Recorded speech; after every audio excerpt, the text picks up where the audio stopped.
पण तुम्ही danger zone मध्ये आहात सुनील पाटील. तुम्हाला डेंजर झोन मधून सेफ झोन मध्ये यायचं आहे. आणि कुलदीपक शेंडे तुम्ही आता डेंजर झोनच्या बाहेर आहात, तुम्ही सेफ झोन मध्ये आहात. त्याच्यामुळे तुम्ही देखील पुढच्या काही गोष्टी तुम्हाला कसं सेफ झोन मध्ये राहता येईल ती देखील तुम्ही दक्षता घ्या. नमस्कार, मी ॲडव्होकेट अमोलराजे बांदल पाटील आणि आपण पाहता सह्याद्री दर्पण.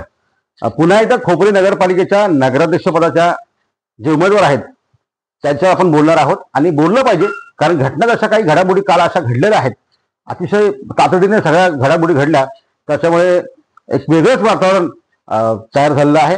आणि खऱ्या अर्थाने आपण म्हटलं होतं की सुनील पाटील हे काही अंशी वातावरणाच्या बाबतीत थोडे पुढे गेले होते, परंतु एक सुनील पाटलांना काल ठाकरे गटाने एक मोठा धक्का ब्रेक दिलेला आहे.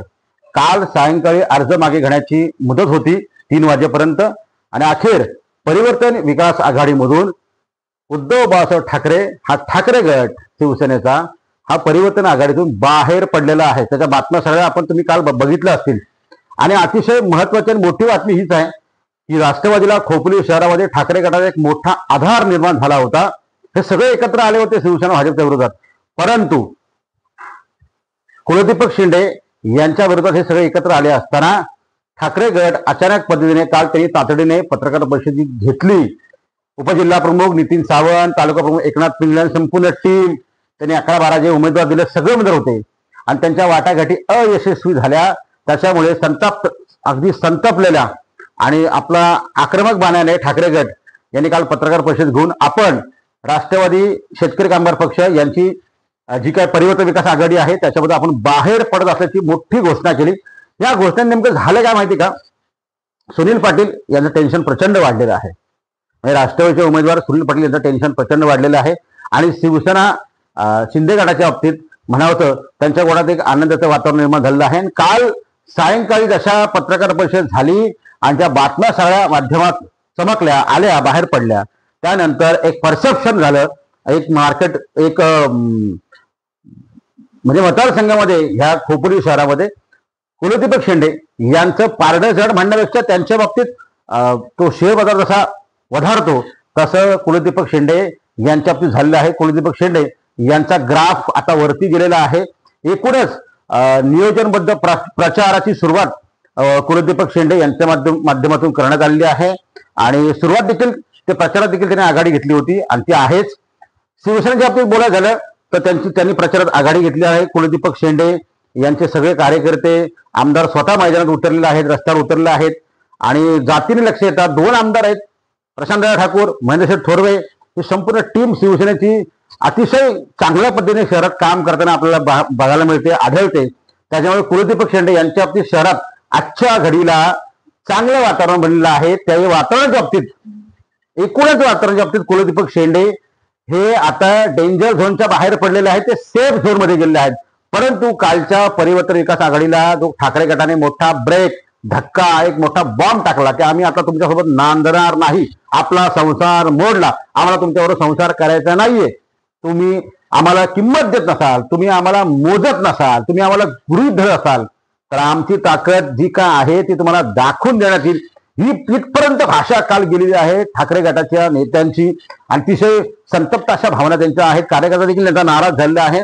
आणि जे उमेदवार आहेत, हे बघा कसं आहे, 31 जागा आहेत, मान्य आहे सगळ्याच, पण तुम्ही जर एकत्र येता, शेतकरी कामगार पक्ष, राष्ट्रवादी आणि ठाकरे गट तुम्ही एकत्र येता तर मग तुम्हाला वाटाघाटी देखील यशस्वीरित्या पार पडल्या पाहिजेत. मात्र ठाकरे गटाला असं सातत्याने वाटते की आपल्यावर अन्याय झाला. अगदी 2-3 जागा, म्हणजे एकनाथ पिंगळे सारख्या माणसांनी काल बोलताना स्पष्ट केलं की अगदी तुम्ही 2-3 जागा सुद्धा देऊ शकत नाही आम्हाला, म्हणजे तुम्ही आम्हाला गृहीत धरता. आणि खरंय ठाकरे गटाची ताकद आहे. त्याने आकडेवारीच सांगितलं विधानसभेला त्यांना किती मतं पडली. ठीक आहे, विधानसभेच्या आकडे जरा बाजूला ठेवून देऊ द्या, आजची परिस्थिती तशी राहिली नाहीये, परंतु त्यांची ताकद आहे, त्यांचे वोटर्स आहेत, त्यांचे शहरात संघटन आहे. ते भले छोटे असेल पण आहे ना, तुम्ही मान्य करा ना. तुम्ही एखाद्याला किंमतच देत नसाल, एखाद्याला मुदतच नसाल, एखाद्याला गृहीत धरत असाल, तो कुठे जाणार आहे? तो त्यांना मत देणार होतो, आपल्याकडेच येईल. हे जे सगळं मगरूरची भाषा किंवा मगरूर जे तुमचं चाललंय हे अतिशय योग्य नाहीये, अतिशय योग्य नाहीये. त्याच्यामुळे तुम्ही देखील जागे व्हा. नक्कीच जागे झालेले आहेत. सुधाकर घारे यांनी दखल घेतलेली आहे. राष्ट्रवादीच्या शहरातल्या पदाधिकारी देखील दखल घेतलेली आहे. सुनील पाटील यांनी देखील दखल घेतलेली आहे. परंतु होतं काय माहितीये का, आज अशा आत्ता मीन दिवस उरलेत, दीड आठवडा उरलेला आहे, शेवटचा आठवडा. म्हणजे आता रविवारनंतर आपण अंतिम टप्प्यात प्रवेश करतोय. आणि अशा जर मुवमेंटला तुमच्या बाबतीत वातावरण खराब होत गेलं तर याचा फटका तुम्हाला नक्की बसू शकतो. सुनील पाटील, तुम्ही काळजी घेतली पाहिजे. कुलदीपक शेंडे, तुमच्या बाबतीत 100% तुम्ही डेंजर झोन मध्ये नाही जाता, तुम्ही आता सेफ झोनला गेलेला आहात. लेकिन डेंजर झोन मध्ये सुनील पाटील गेलेले आहेत. तर हे शेवटी राजकारण आहे. 24 तासात काही कुठल्या घडामोडी होऊ शकतात. त्यांचं उद्याच्या काळात मनोमिलन सुद्धा होऊ शकतं ठाकरे गटाचं. पण शेवटी आजच्या घडीला जर बघायला गेलं तर वातावरणाच्या बाबतीत कुलदीपक शेंडे हे प्रचंड पुढे गेले आहेत. आणि सुनील पाटील यांच्या जे काय प्रचाराच्या मिसमॅनेजमेंट, एकूणच सावळा गोंधळ झालेला आहे. मला असं वाटतंय त्यांच्या देखील बैठका झालेल्या आहेत आणि ते देखील आजपासून त्यांचं पूर्व पदावर त्यांची गाडी येईल सुनील पाटलांच्या, असं वाटतंय. बघूया नेमकं काय सुनील पाटील किती प्रचारात सगळ्या गोष्टी ठीकठाक करतात, हे सगळं बघायला तर मिळेल. परंतु नियोजनाचा अगदी ढिसाळ कारभार आहे, हे मान्यच केला पाहिजे. मी हे सांगतो नाही तर कोणी सांगेल. सुनील पाटील, तुम्ही दखल घ्या. आणि इतकं मोठी लढाई तुमच्या समोर आहे, तगडे उमेदवार आहेत, तो तुम्ही इतक्या बारीक बारीक गोष्टीचा विचार करणं गरजेचं आहे. तुम्ही अगदी हलक्यात कोणाला घेऊ नका. अगदी तुम्ही रस्त्यावरचा माणूस आहात, मी तुम्हाला म्हटलेलं आहे. सुनील पाटील हा रस्त्यावरचा चेहरा आहे. परंतु हे म्हणून सगळ्या गोष्टी होत नाही. तुम्ही काही गोष्टी प्रचाराच्या बाबतीत करणं गरजेचं आहे, त्या मला पुढे करताना तुम्ही दिसत नाहीयेत. तर थोडंसं अगदी बाकीचा सगळा स्वभाव सोडून तुम्ही सिरियस व्हा, दखल घ्या. त्याच्यामुळे तुम्ही डेंजर झोन मध्ये गेलेला आहात, त्या डेंजर झोनच्या बाहेर तुम्ही येऊ शकता.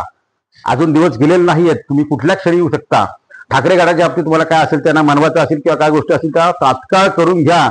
उद्या काळात तुमची एकत्र जर प्रेस नाही झाली तर हा वातावरण असाच राहील, हा टेम्पो असाच राहील आणि तुमच्या बाबतीत वातावरण हे दिवसेंदिवस पुढच्या आठवड्याभर हे खाली खाली जाईल. आणि मग तुम्ही डेंजर झोनच्या बाहेर नाही आलात तर उद्याच्या काळात निकाल हा निगेटिव्ह होण्याची दाट शक्यता आहे. त्याच्यामुळे कुलदीपक शेंडे, तुम्ही देखील अगदी काळजी घ्या. म्हणजे तुम्हाला जरी तुमच्या कालच्या ठाकरे गटाच्या बॉम्ब नंतर तुम्हाला तुमच्या चेहऱ्यावर जरी स्माईल असेल तरी ती स्माईल ही तात्पुरती देखील असू शकते किंवा तुम्हाला ती कंटिन्यू ठेवायची असेल तर तुम्हाला काय करणं गरजेचं आहे. राजकारण आहे, करू शकता. मी इथून मी जाहीर उघडपणे काही गोष्टी सांगू शकत नाही. परंतु राजकारण आहे. आज ठाकरे गट दुखावलेला आहे, त्याला कसं आपलंसं करता येईल किंवा काय करता येईल ते तुम्ही सगळं बघा. परंतु कुलदीपक शेंडे हा आता सेफ झोनचा चेहरा बनलेला आहे. शिवसेना पुढे गेलेली आहे. शिवसेनेच्या शहरात एक माहोल बनलेला आहे आणि खऱ्या अर्थाने माहोल बनलेला आहे. आज देखील त्यांची नामदार उदय सामंत यांची सभा होत आहे संध्याकाळी. म्हणजे बघा किती शिवसेना पुढे गेलेली आहे, त्याचा बारकाईने विचार करा. त्या दृष्टीने राष्ट्रवादीने जसं निवडणुकीत एक वातावरण तयार केलं होतं, ते वातावरण कालच्या त्या घटनेनंतर खाली आलेलं आहे. त्यांचा ग्राफ खाली आलेला आहे. याची दक्षता राष्ट्रवादीने घेणं गरजेचं आहे. आपला उद्देशच तो आहे. हा पुढे आहे, तो पुढे आहे हे सांगून तुम्हाला धोक्याची जी काय वळणं आहेत, काय काय होऊ शकतं हे मांडण्याचं आमचं काम आहे, ते आम्ही मांडतोय.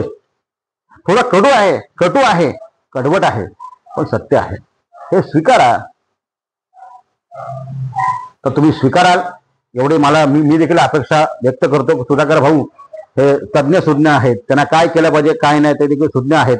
ते करू शकतात आणि त्यांनी मनावर घेतलं तर नक्कीच करू शकतात. परंतु कुलदीपक शेंडे, तुमची स्माईल तुम्हाला कायम ठेवायची असेल तर तुमचा असाच प्रचार राहू द्या. चांगला टेम्पो तर तुम्ही तयार केलेला आहे. शहरात वातावरण देखील चांगलं बनलंय. आमदारांनी देखील काल व्यापाऱ्यांची बैठक घेतलेली आहे. एकूण सगळं चांगलं वातावरण आहे. इतका बेनिफिट घेतला तेवढा घ्या. आणि सुनील पाटील, तुम्ही देखील काळजी घ्या. कालचा जो काही शेअर बाजार तुमचा खाली आलाय ग्राफ, तो पुन्हा एकदा लेबलला किंवा स्टेबल करण्यासाठी प्रयत्न करा. तुम्ही प्रयत्न कराल ही आशा व्यक्त करतो. पण तुम्ही डेंजर झोन मध्ये आहात सुनील पाटील. तुम्हाला डेंजर झोन मधून सेफ झोन मध्ये यायचंय. आणि कुलदीपक शेंडे, तुम्ही आता डेंजर झोनच्या बाहेर आहात, तुम्ही सेफ झोन मध्ये आहात. त्याच्यामुळे तुम्ही देखील पुढच्या काही गोष्टी तुम्हाला कसं सेफ झोन मध्ये राहता येईल ती देखील तुम्ही दक्षता घ्या. असं शहराचं आजचं चित्र आहे. ठाकरे गटाने खरोखर तो बॉम्ब टाकला होता. त्याच्यामुळे कालचं खऱ्या अर्थाने सुनील पाटील यांचं टेन्शन प्रचंड वाढलंय. एवढं मात्र खरं आहे. हे टेन्शन असंच जर राहिलं तर मात्र असो. मला काय म्हणायचं होतं, तुम्ही सगळे सुज्ञ आहात. असो, थांबूया तोपर्यंत. थँक्यू.